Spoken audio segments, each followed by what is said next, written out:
आपण ସମସ୍ତଙ୍କୁ learning pipeline ଚ୍ୟାନେଲକୁ ସ୍ୱାଗତ। ଆଜିର ଭିଡ଼ିଓରେ ଆମେ କଥା ହେବା ବେଦବ୍ୟାସଙ୍କ ବିଷୟରେ, ଯିଏ ଥିଲେ ଜଣେ ମହାନ ଋଷି ଏବଂ ମହାଭାରତର ରଚୟିତା।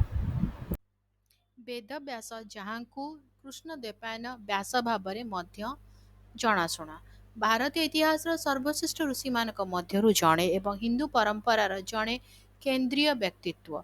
ତାଙ୍କୁ ଜଣେ ସାହିତ୍ୟିକ ପ୍ରତିଭା, ଦାର୍ଶନିକ ଏବଂ ଆଧ୍ୟାତ୍ମିକ ମାର୍ଗଦର୍ଶକ ଭାବରେ ବିବେଚନା କରାଯାଏ, ଯାହାଙ୍କ ଅବଦାନ ଭାରତର ସାଂସ୍କୃତିକ ଏବଂ ଆଧ୍ୟାତ୍ମିକ ଐତିହ୍ୟକୁ ଆକାର ଦେଇଥିଲା।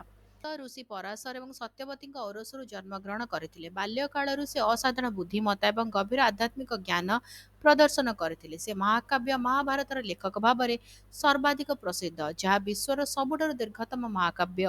ମହାଭାରତ କେବଳ ପାଣ୍ଡବ ଏବଂ କୌରବଙ୍କ ମଧ୍ୟରେ ଯୁଦ୍ଧର କାହାଣୀ ନୁହେଁ, ବରଂ ନୈତିକ, ଦାର୍ଶନିକ ଏବଂ ଆଧ୍ୟାତ୍ମିକ ଶିକ୍ଷାର ଏକ ଭଣ୍ଡାର।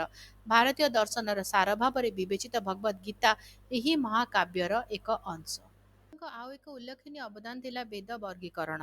ବେଦ ଜ୍ଞାନ ବିଶାଳ ଏବଂ ଜଟିଳ ଥିଲା, ତେଣୁ ସହଜ ବୁଝାମଣା ଓ ଅଭ୍ୟାସ ପାଇଁ ବ୍ୟାସ ଏହାକୁ 4 ଭାଗରେ ବିଭକ୍ତ କରିଥିଲେ: ଋଗ୍ବେଦ, ଯଜୁର୍ବେଦ, ସାମବେଦ, ଅଥର୍ବବେଦ। ଏହି କାରଣରୁ ତାଙ୍କୁ ବେଦବ୍ୟାସ କୁହାଯାଏ, ଅର୍ଥାତ୍ ଯିଏ ବେଦ ବ୍ୟବସ୍ଥା କରିଥିଲେ। ପୁରାଣ ରଚନା କରିବାର ଶ୍ରେୟ ମଧ୍ୟ ବ୍ୟାସଙ୍କୁ ଦିଆଯାଏ, ଯାହା ଦେବତା, ଦେବୀ ଏବଂ ପ୍ରାଚୀନ ପରମ୍ପରାର କାହାଣୀ ବର୍ଣ୍ଣନା କରେ। ଏହି କୃତିଗୁଡ଼ିକ ମାଧ୍ୟମରେ ସେ ଭବିଷ୍ୟତ ପିଢ଼ି ପାଇଁ ଭାରତୀୟ ସଂସ୍କୃତି, ମୂଲ୍ୟବୋଧ ଏବଂ ଆଧ୍ୟାତ୍ମିକତାକୁ ସଂରକ୍ଷଣ କରିଥିଲେ। ହିନ୍ଦୁ ବିଶ୍ୱାସରେ ବ୍ୟାସଙ୍କୁ ଜଣେ ଅମର ଋଷି, ଚିରଞ୍ଜୀବୀ ଭାବରେ ବିବେଚନା କରାଯାଏ, ଯିଏ ମାନବ ଜାତିକୁ ମାର୍ଗଦର୍ଶନ କରିଚାଲିଛନ୍ତି।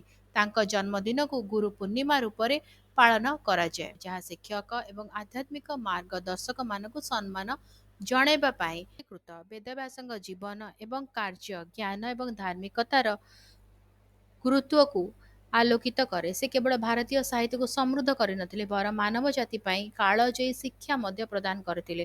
ତାଙ୍କ ଐତିହ୍ୟ ଆଜି ମଧ୍ୟ ସତ୍ୟର ସନ୍ଧାନକାରୀମାନଙ୍କୁ ପ୍ରେରଣା ଦେଇ ଚାଲିଛି।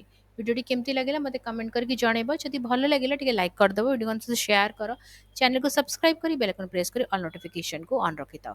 ତାହେଲେ ରହୁଛି, ଦେଖା ଆଗାମୀ ଭିଡ଼ିଓରେ। ନମସ୍କାର।